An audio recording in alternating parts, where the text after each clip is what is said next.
Hello hi friends, మిత్రులకు శ్రేయోభిలాషులకు నమస్తే. ఉజ్వలా శక్తి foundation నుంచి వివేకానంద గారు చెప్పిన కొటేషన్స్, సూక్తులు ఇప్పుడు మనము అక్టోబర్ 21 నుంచి అక్టోబర్ 31 వరకు తెలుసుకుందాం. October 21st. It is to be found in every religion in the world that man is divine, that all this which we see around us is the outcome of that consciousness of the divine.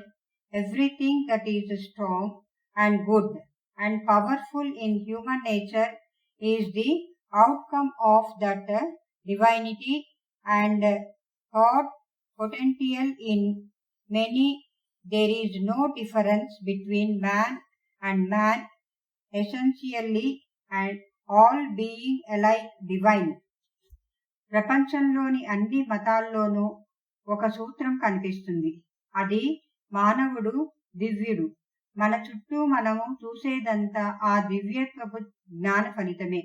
మానవ స్వభావంలోని బలమైన మరియు శ్రేష్టమైన మరియు శక్తివంతమైనదంతా ఆ దివ్యత్వ ఫలితమే. చాలా మందిలో అవ్యక్తంగా ఉన్న అందరిలోనూ ఉన్నది ఒకే దివ్యత్వం. అందుకే మనిషికి మధ్య నిజానికి ఏ విధమైన తేడా లేదు. October 22nd. The main cause of all bondage is ignorance. Man is not wicked by his own nature, not at all. His nature is pure, perfectly holy. Each man is divine. Each man that you see is a god by his very nature. సమస్త దౌర్బల్యము, సమస్త బంధము కేవలము మనోకల్పనయే. ఒక్క మాటతో అది అదృశ్యమై తీరాలి. దౌర్బల్యాన్ని విడనాడు, లే, దృఢంగా ఉండు. నాకు తెలిసిన మతం ఇదే, అదే దైవం. October 23rd. What is the use of living a day or two more in this transitory world? It is better to wear out than to rust out, especially for the sake of doing the least good to others. ఈ అశాశ్వతమైన ప్రపంచంలో ఇంకా 1-2 రోజులు ఎక్కువ బతికి ప్రయోజనమేముంది? తుప్పు పట్టే కన్నా ఏ కొంచెమైనా పరులకు మేలు చేయడంలో అరిగిపోవడమే మంచిది. October 24th. Religion and religion alone is the life of India, and when that goes, India will die, in spite of politics, in spite of social reforms, in spite of Kubera's wealth poured upon the head of every one of her children. ఆధ్యాత్మికత ఒక్కటే భారతదేశపు ప్రాణం. మనకు రాజకీయ తంత్రాలు ఎన్ని ఉన్నా, సంఘ సంస్కరణలు ఎన్ని జరిగినా, ప్రతి భారతీయుని నెత్తి మీద కుబేర సంపదలు కురిసిన ఆధ్యాత్మికత లేనినాడు భారతదేశం లేనట్లే. October 25th. Renunciation and spirituality are the two great ideas of India. వైరాగ్యము, పరమార్థ చింత అనే 2 గొప్ప భావాలు భారతదేశానికి చెందినవి.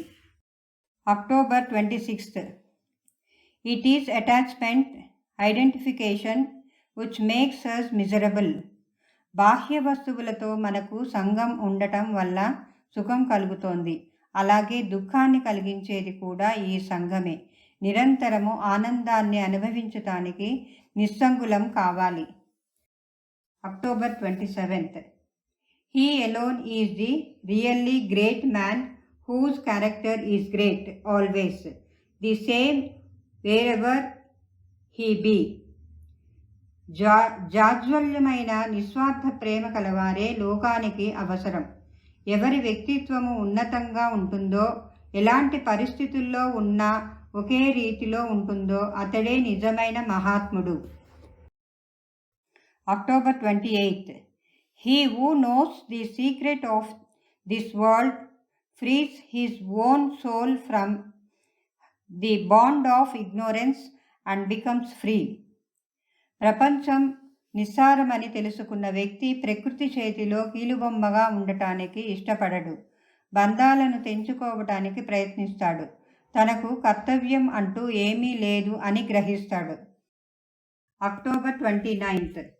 Now strengthen the witnessing part and do not waste time in restraining your wanderings.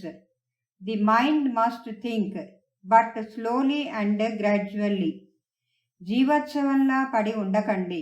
కాలయాపన పనికిరాదు. శ్రమించడం మొదలు పెడితే అనంత శక్తి మీలో జాగృతమవుతున్నట్లు మీకు అనుభూతి కలుగుతుంది. October 30th. When a person loves the Lord, the whole universe becomes dear to him because it is all his. ఏ వ్యక్తి అయితే జగదీశ్వరుని ప్రేమిస్తాడో అతనికి సమస్త జగత్తు ప్రేమపాత్రమై ఒప్పుతుంది. ఎందుకంటే జగత్తు ఈశ్వరుడే కదా. October 31st. Every man has in him the potentiality of attaining to perfect stainliness, rishihood, or to the most exalting position of an avatara, or to the greatness of a hero in material discoveries. It is only a question of time and adequate, well-guided investigation, etc. to have this perfection manifested. పవిత్రాత్మునిగా, ఋషిపుంగవునిగా, అవతార పురుషునిగా లేదా భౌతిక వస్తువుల ఆవిష్కరణలో మేధావిగా రూపుదిద్దుకోవడానికి కావలసిన సర్వశక్తులు ప్రతి మనిషిలో ఉన్నాయి.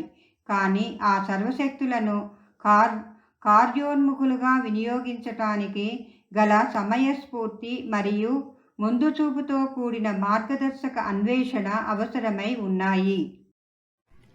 Okay friends, మరికొన్ని సూక్తులతో మళ్ళీ కలుద్దాం. జై వివేకానంద్.